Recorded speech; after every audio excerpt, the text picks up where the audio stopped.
Oh, hello, this is Tak Chung from Walk with Tak. Welcome to my YouTube channel. If you enjoyed this video, please like, subscribe, and share.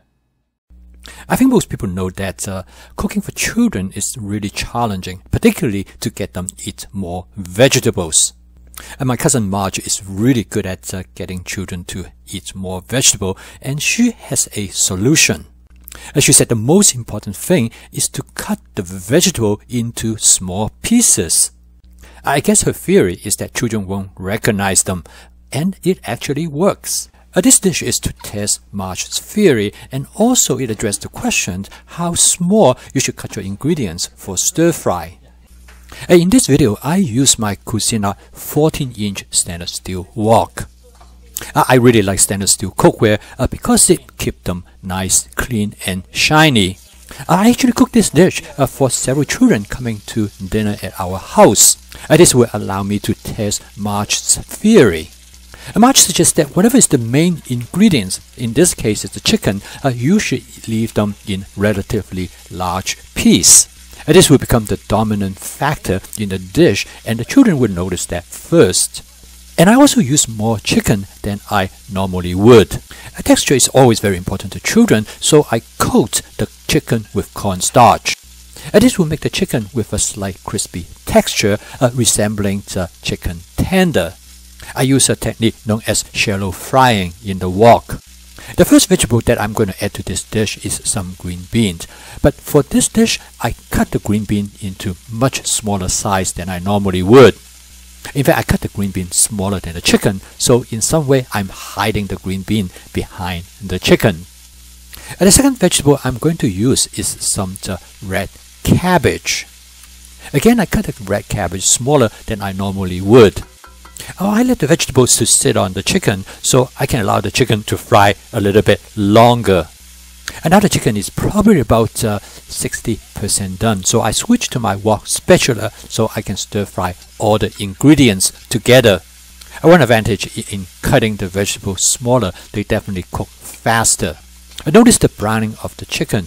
By coating the chicken of the cornstarch, it allowed them to develop a slight breading. I noticed that some of the cornstarch has stuck to the bottom of the wok and gets burnt, so I'm using my water bottle to squeeze water directly over them, and then I use my wok spatula to detach them. I call this method spot cleaning. It not only cleans the wok, but it also adds to the flavor of the dish. The water that I've added start to steam the vegetables. The next vegetable that I added is the chopped mushroom. I added the mushroom at a later time point because I do not want them to cook as much. As you can see, the order of how you add the ingredients to the wok depends on how long you want to cook them. This will allow you to control the texture of the ingredients.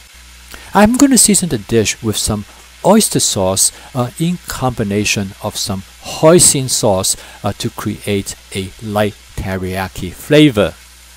I've learned almost most children really like teriyaki flavor. The oyster sauce and hoisin sauce is a good combination, and you can adjust the ratio depending on how sweet you want the sauce to be.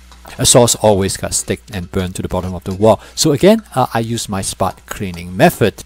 This is a great method. It will allow you to clean as you cook. I did a quick taste test, and I decided that I'm going to add a little bit more oyster sauce to give it more of a umami flavor. In addition, I decided I'm going to make this dish saltier, so I'm going to add some more soy sauce. You notice that I store all my sauces in squeeze bottles that make the dispensing much simpler. So okay, now the dish is done, and the total cook time is a little bit over 6 minutes. And when you look at the dish, one thing clearly stands out is the chicken. All the vegetables seems to has blend into the background. So when you look at the dish, the emphasis is on the chicken. So you might ask, so what is the verdict of this dish? I have 3 children for dinner that evening. To 2 older children, one is 8 and the other one is 10, really like this dish. They love the chicken and they ate the vegetable as they were not there. But the youngest one, who is 5, and he kept asking what is that purple stuff in the dish. His mother told me that he has never had purple cabbage before in his life. In the beginning, he would pick out the chicken and left the vegetables. So after his mother mixed everything with the rice, he actually started to like it. As a whole, it was a success, and Marge is absolutely right. If you cut them into small pieces, they would enjoy it far more. So if you have small children that you have to cook for, I suggest that you give this a try. This might be a good way for you to help them to eat more vegetables. If you enjoyed this video, click like, subscribe, and share. I'll see you next time.